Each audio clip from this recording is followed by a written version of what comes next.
obviously I was gutted about, Team GB getting knocked out on penalties, but I think our British lads should be proud. At least we had the guts to watch the shootout. The first medals in the Olympic sailing events have been decided. USA snatched gold, Russia took silver, and Somalia took a middle-aged English couple named Elsie and Fred and are holding them for ransom. This week I sorted out my fantasy football team. Maybe you guys can help me with the name. I'm thinking of calling them Brendan Rodgers Boys, but it might be misinterpreted. Arsene Wenger's Boys. Brendan Rodgers Boys. With a packet of sweets and a cheese roll. Tonight's Pitch Talk Flop of the Week is brought to you by Wanger's Grocery Store, Studio City, California. You can't beat Wanger's meat. Robbie Savage has stated that he would come out of retirement and play for Rangers for free. The offer was declined by Rangers as they've already got enough Savages in the team. Nothing like a Ponzi blonde forcing himself on you. Michael Owen is said to be struggling to find a new club. However, the 32-year-old striker is refusing to walk away from football in case he gets injured. Manchester United's latest signing, Shinji Kagawa's girlfriend, is a porn star. In related news, Gerald Williamson has nearly completed the signing of a £60,000 a week contract to play for United next season. Now all he needs to do is get them to sign it. Tottenham captain Ledley King has announced his retirement from football due to chronic left knee injury that has troubled him throughout his career. He will now be sold to QPR as spare parts for Kieran Dyer. IGN has labelled FIFA 13 so realistic that if you begin your career as Wigan Athletic, you start with no fans.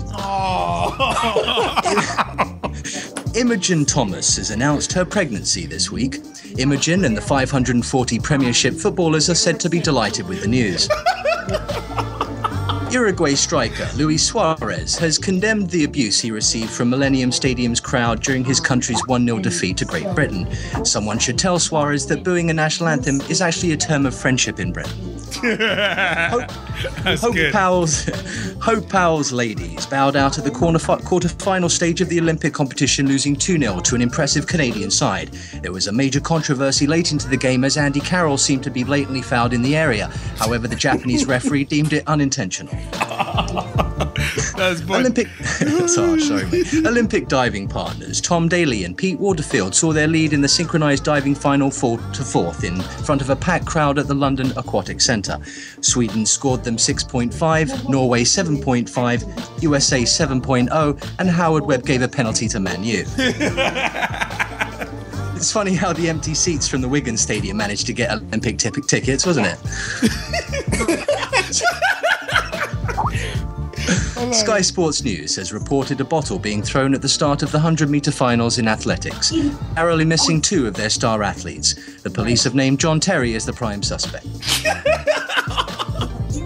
Portugal is said to be on the brink of financial collapse after Cristiano Ronaldo announced that he will stop sending money back home. This week, Facebook have been advertising the chance to win the new Liverpool FC home kit. Fortunately for the Liverpool squad, they will just be given theirs. Following Glasgow Rangers' relegation to the Scottish 3rd Division, you can now view all of Rangers' games next season in 3D. Get it? 3D. With the start of the Premier League campaign just around the corner, Clint Dempsey is a man on shaky ground. Dempsey recently revealed his desire to join Liverpool FC in order to play at the top level. There is currently no news from the club on how they plan to transport him back to the 1980s. Why did Stuart Downing cross the road? He didn't. He couldn't even cross that. For Pitch Talk Flop of the Week, I'm Jonathan Sykes. Stay classy, Bodden Regis. I gotta love it. You gotta love it.